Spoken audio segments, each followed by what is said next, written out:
এখন আমি আপনাদের সাথে শেয়ার করছি একাদশী স্পেশাল দুর্দান্ত সুস্বাদু একটি পাকোড়ার রেসিপি।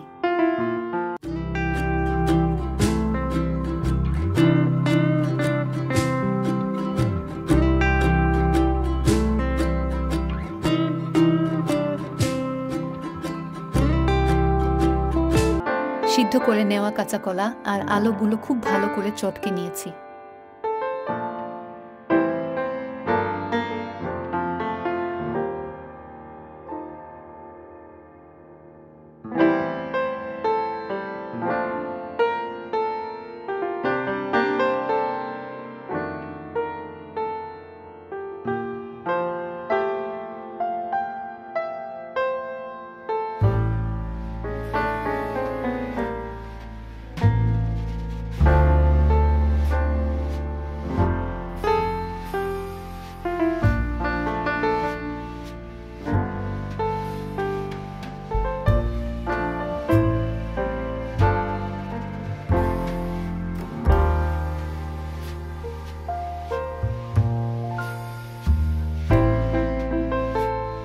টেস্ট অনুযায়ী দিয়ে দিচ্ছি লবণ,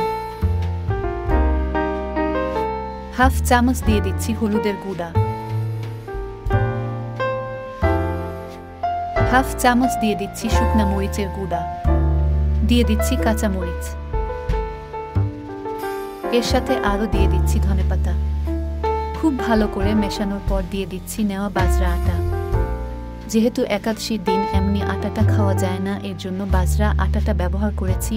এই আটাটা কিভাবে করে নিতে হয় আমি আমার চ্যানেলে আগে আপলোড করেছি, লিঙ্কটা ডেসক্রিপশন বক্সে দিয়েও দিচ্ছি, ইচ্ছা করলে দেখে নিতে পারেন। হাতে সামান্য পরিমাণে ঘি নিয়ে ঠিক এরকমভাবে পাকোড়ার শেপ দিয়ে নিয়েছি। ইচ্ছা করলে সানফ্লাওয়ার তেল ব্যবহার করতে পারেন। যেহেতু একাদশীর দিন অন্য তেলটা ব্যবহার করা যায় না, ঘি নতুবা সানফ্লাওয়ার তেল দিয়ে এরকমভাবে পাকোড়ার শেপটা করে নিতে হবে। গরম কড়াইতে তেল দিয়ে তেল খুব ভালো গরম হলে গরম তেলে পাকোড়াগুলো দিয়ে দিচ্ছি। চুলার আঁচটা মিডিয়াম রেখে অনেকটা সময় নিয়ে খুব ভালো করে ভেজে নিচ্ছি।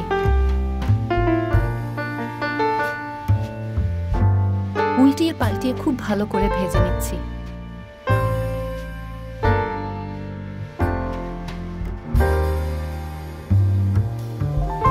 উল্টিয়ে পাল্টিয়ে খুব ভালো করে ভেজে নেওয়া শেষ। এখন তেল ঝরিয়ে তুলে নিচ্ছি।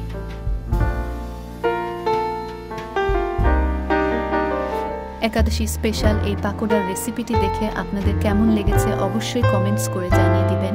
ভালো লাগলে লাইক করবেন, শেয়ার করবেন এবং সাবস্ক্রাইব করে আমার চ্যানেলের সাথেই থাকবেন।